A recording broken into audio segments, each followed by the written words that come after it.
Kenalkan saya Sulis Banugas dengan NIM 0820114331 dari Departemen Biologi Universitas Airlangga. Kali ini saya akan menyampaikan sedikit pengetahuan dari pembahasan mata kuliah Ekologi Perairan 2023 yang diampu oleh Ibu DSA Tinggi Desa mengenai Sungai Bedadung. Yang akan kita bahas pada kesempatan ini yaitu yang pertama ada deskripsi dari Sungai Bedadung, yang kedua ada keanekaragaman ikan, lalu yang ketiga ada analisis kualitas air, dan yang terakhir kesimpulan.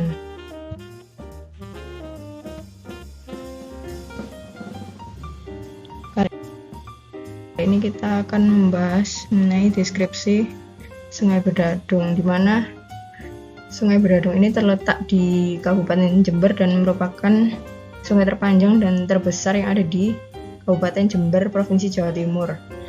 Sungai ini memiliki panjang sekitar 90 km dan mengalir dari lereng Pegunungan Iyang, melintasi pusat kota Jember dan bermuara ke Teluk Dampa di Samudra Hindia dekat Puger. Daerah aliran sungai atau das Bedadung sebagian besar masuk ke wilayah Kabupaten Jember. Hanya sebagian kecil berasal dari Kabupaten Bondowoso. Das Sungai Bedadung merupakan yang paling besar di wilayah bagian timur Pulau Jawa dengan luas sekitar 499,5 km persegi. Selanjutnya, Sungai Bedadung ini memiliki 7 anak sungai yang cukup besar, di antaranya yaitu Sungai Jompo, Sungai Arjasa, Sungai Baratan, Sungai Biting, Sungai Putih, Sungai Petung, dan Sungai Besini. Penduduk di sepanjang Sungai Bedadung ini memanfaatkan sungai untuk sumber daya pertanian dan perikanan, baik secara tradisional dengan cara memancing ataupun menjala, serta untuk sumber daya pertanian. Besarnya debit air sungai terbesar di Kabupaten Jember ini juga dimanfaatkan untuk pengairan lahan seluas 93.040 hektar melalui bendung yang tersebar di sepanjang aliran sungai.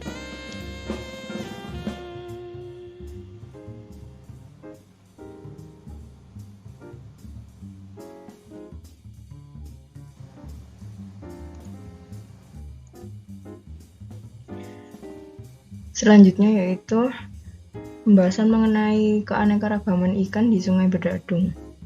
Pada bahasan kali ini kita akan menggunakan literatur dengan judul Keanekaragaman dan Kelimpahan Ikan di Sungai Bedadung Wilayah Muara oleh Nurul Jamiatur Rohmah, Dr. Andes Kuku Munandar MKes, dan Ika Priantari SSI MPD dari Program Studi Pendidikan Biologi FKIP Universitas Muhammadiyah Jember.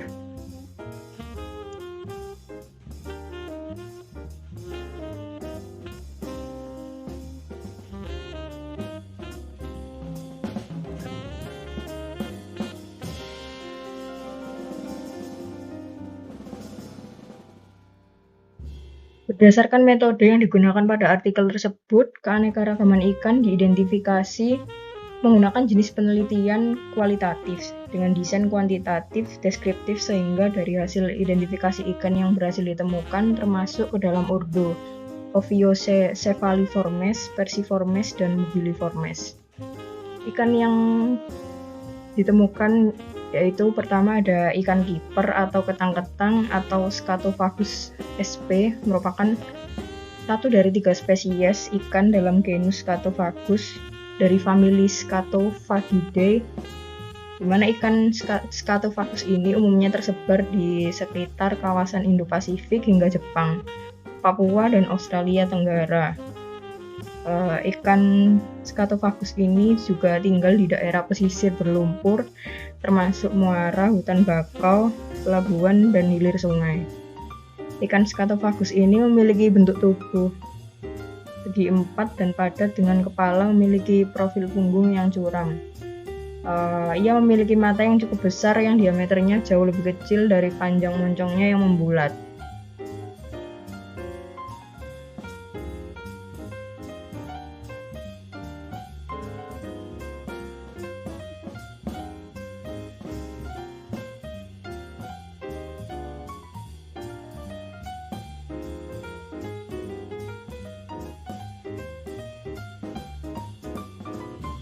Selanjutnya itu ada ikan gerantangan atau Ophiocephalus sp, merupakan ikan air tawar yang biasanya ditemukan di perairan sungai dan rawa-rawa. Ikan ini termasuk ke dalam ordo Perciformes dan biasanya memiliki bentuk tubuh yang memanjang dan ramping dengan kepala yang relatif kecil dan moncong yang runcing. Ikan gerantangan ini memiliki warna tubuh yang bervariasi, mulai dari coklat kehijauan hingga keperaan dengan bercak hitam atau coklat di bagian sisi tubuhnya. Ikan gerantangan ini dapat tumbuh hingga mencapai panjang sekitar 50 cm.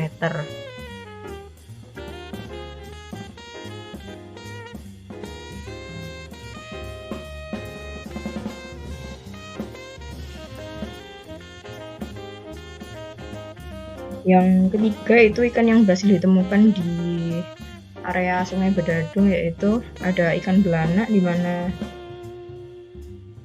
ikan ini yaitu ikan air masin yang biasanya secara komersial dijual di pasar sebagai makanan. Ikan belanak ini memiliki habitat asli di perairan pantai, namun ia memiliki adaptasi yang tinggi sehingga dapat hidup di air payau, muara hingga sungai. Ikan belanak ini memiliki bentuk tubuh torpedo atau fusiform, di mana bagian anterior agak besar, kemudian makin ke posterior makin kecil.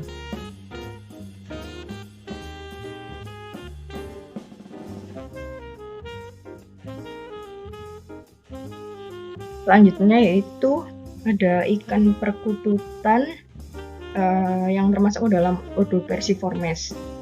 Ikan perkututan atau dikenal sebagai Lates calcarifer ini merupakan ikan air tawar yang biasanya ditemukan di perairan sungai dan rawa-rawa. Ikan perkututan ini memiliki bentuk tubuh yang memanjang dan ramping dengan kepala relatif kecil dan moncong yang runcing. Dan ikan ini memiliki warna tubuh yang bervariasi, mulai dari coklat kehijauan hingga keperaan dengan bercak-bercak hitam atau coklat di bagian sisi tubuhnya.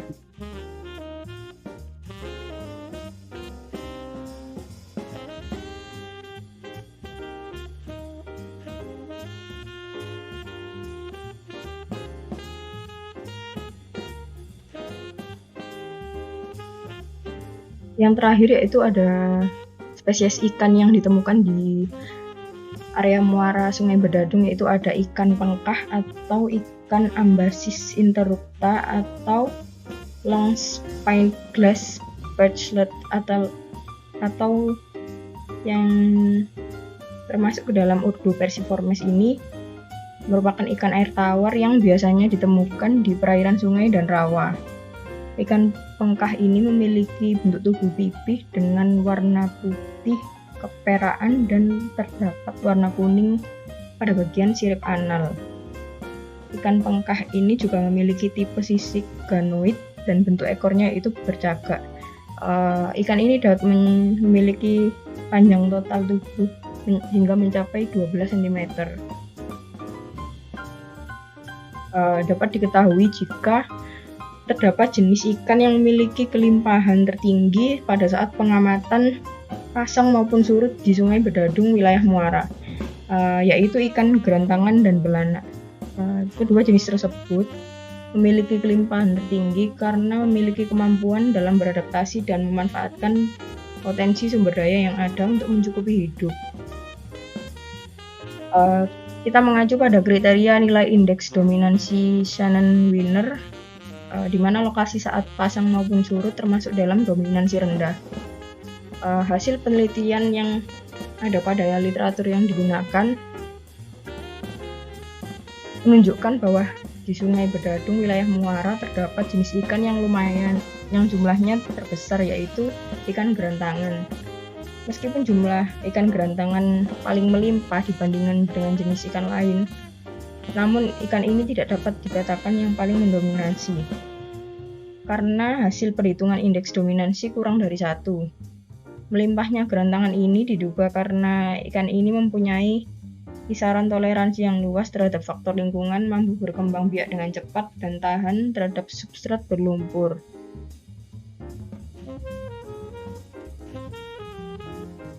Selanjutnya kita akan membahas mengenai analisis kualitas air yang diambil dari literatur dengan judul Estimasi Perubahan Kualitas Air Sungai Bedadung berdasarkan status mutu air oleh Elida Novita, Sriwayuningsi, Khoirul Ali Murtado, Hendra Adiananta Pradana dari Jurnal Teknik Lingkungan Universitas Andalas.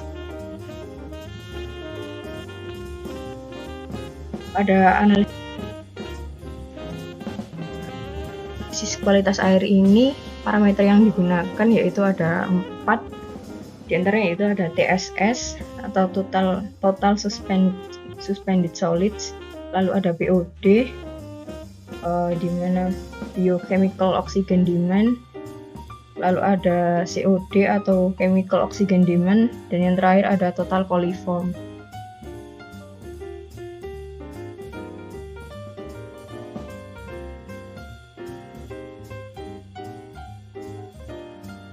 Di sini TSS atau Total Suspended Solids merupakan bahan tersuspensi dengan diameter lebih dari 1 mikrometer yang tertahan pada saringan millipore dengan diameter pori 0,45 mikrometer berdasarkan Joharam et al. 2018, atau dapat diartikan sebagai padatan tersuspensi yang tidak terlarut ke dalam air dan menyebabkan kekeruhan dan dapat mengendap sehingga menyebabkan pendangkalan pada sungai. Di sini dapat diketahui grafik TSS tahun 2016 hingga 2019. Berdasarkan grafik tersebut, nilai TSS di area Sungai Bedadung berkisar antara 23,600 hingga 1,360. Nilai tersebut mengalami penurunan, di mana penurunan kadar TSS bisa terjadi karena mengingat sungai mempunyai kemampuan memulihkan dirinya sendiri atau self-purification dari bahan pencemar sehingga konsentrasi bahan pencemar mengalami penurunan. Parameter TSS tersebut masih memenuhi baku mutu air kelas 1 sehingga pada parameter TSS dapat digunakan sebagai bahan baku air minum. Di mana menurut Peraturan Pemerintah Republik Indonesia Nomor 82 Tahun 2001, baku mutu air kelas 1 peruntukan bahan baku air minum nilai TSS dalam air sungai maksimal yaitu 50 mg per liter.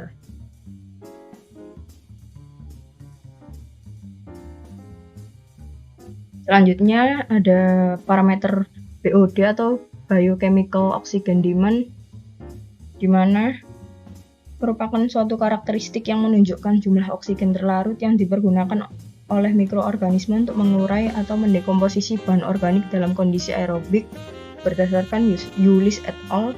2018. Di sini dapat diketahui grafik BOD pada tahun 2016 hingga 2019, di mana grafik tersebut menunjukkan nilai oksigen terlarut di area Sungai Bedadung pada tahun 2016 hingga 2019 berkisar antara 0,980 hingga 10,900 mg per liter.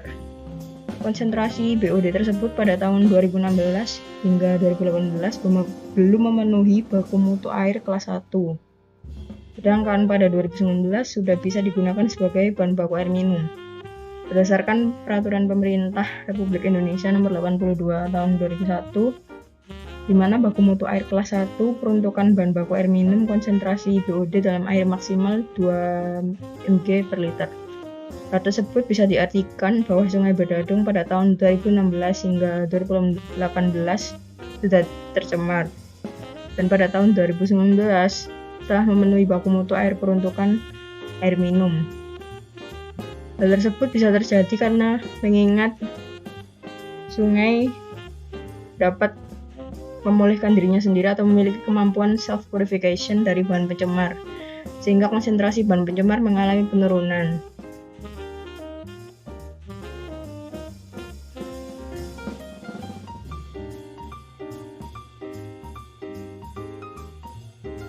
Selanjutnya itu ada parameter COD atau chemical oxygen demand, di mana merupakan jumlah oksigen yang diperlukan untuk mengurai seluruh bahan organik yang terkandung dalam air secara kimiawi oleh Yulis et al. 2018. Di sini terdapat grafik COD tahun 2016 hingga 2019, di mana grafik tersebut menunjukkan nilai COD berkisar antara 32,116 hingga 4,080 mg per liter. Konsentrasi COD ini pada tahun 2016 hingga 2018 belum memenuhi baku mutu air kelas 1, sedangkan pada 2019 sudah memenuhi baku mutu air kelas 1. Berdasarkan Peraturan Pemerintah Republik Indonesia Nomor 82 Tahun 2001, di mana baku mutu air kelas 1 untuk bahan baku air minum, konsentrasi COD dalam air maksimal yaitu 10 mg per liter. Hal ini dapat diartikan bahwa Sungai Bedadung pada tahun 2019 sudah bisa digunakan sebagai bahan baku air minum. Penurunan COD bisa terjadi meskipun telah terjadi pencemaran air karena adanya faktor lingkungan yang mendukung terjadinya proses purifikasi maupun reaerasi yang cukup baik, di mana faktor lingkungan tersebut diantaranya debit sungai, kecepatan aliran, perubahan suhu, dan perubahan jumlah limbah yang masuk ke sungai.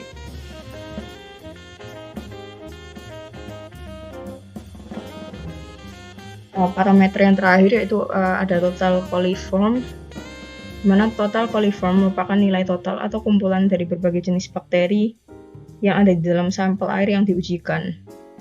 Total coliform merupakan salah satu indikator akan keberadaan patogen di suatu perairan seperti virus, protozoa, dan parasit. Bakteri coliform banyak terdapat di lingkungan dan di feses manusia maupun hewan. Berdasarkan Anonim 2011 dalam Yogyakarta 2015. Di sini terdapat grafik total coliform pada tahun 2016 hingga 2019, di mana pada grafik tersebut menunjukkan bakteri total coliform pada tahun 2016 hingga 2019 berkisar antara 458 hingga 1600 mpn per 100 ml. Parameter bakteri total coliform tersebut pada tahun 2016 hingga 2017 masih memenuhi baku mutu air kelas 1, sedangkan pada tahun 2018 hingga 2019 melebihi baku mutu air kelas 1. Menurut Peraturan Pemerintah Republik Indonesia Nomor 82 Tahun 2001, di mana baku mutu air kelas 1 untuk bahan baku air minum bakteri total coliform dalam air yaitu maksimal 1000 mpn per 100 ml. Hal tersebut dapat diartikan bahwa Sungai Bedadung pada tahun 2016 hingga 2017 masih bisa digunakan sebagai bahan baku air minum, dan pada tahun 2018 dan 2019 sudah tergolong tercemar. Di sini tingginya bakteri total coliform dapat disebabkan dengan meningkatnya buangan limbah domestik akibat aktivitas penduduk di sekitar sungai yang menggunakan air sungai sebagai tempat MCK atau mandi cuci kakus, dan dari aktivitas peternakan yang membuang limbah ke badan air tanpa adanya pengolahan terlebih dahulu. Hal tersebut sesuai dengan penelitian dari Sudaryono tahun 2000 dalam Yogyakarta 2015 yang menemukan tingginya kadar E. coli di dalam air Sungai Winongo di kawasan perkotaan yang disebabkan oleh aktivitas warga berupa BAB di sungai tersebut. Di sini terdapat 4 mikroorganisme patogen yang terkandung dalam tinja, yaitu virus, protozoa, cacing, bakteri yang umumnya diwakili oleh jenis Escherichia coli. Mikroorganisme patogen yang terkandung dalam tinja bila masuk ke dalam tubuh dapat menularkan beragam penyakit. Cycle coliform mampu bertahan di lingkungan hingga maksimum 30 hari. Masyarakat masih melakukan buang air besar di sekitar sungai, dan kadar fenol yang tinggi mempengaruhi fekal coliform karena bersifat desinfektan berdasarkan Widya Stuti 2012 dalam Sevtiana et al. 2017. Hal tersebut sesuai dengan bertambahnya jumlah penduduk di sekitar Sungai Bedadung dari tahun 2016 hingga 2019 yang semakin meningkat. Maka akan semakin terjadi peningkatan bakteri coliform yang diindikasikan berasal dari aktivitas penduduk dan aktivitas peternakan di sekitar Sungai Bedadung.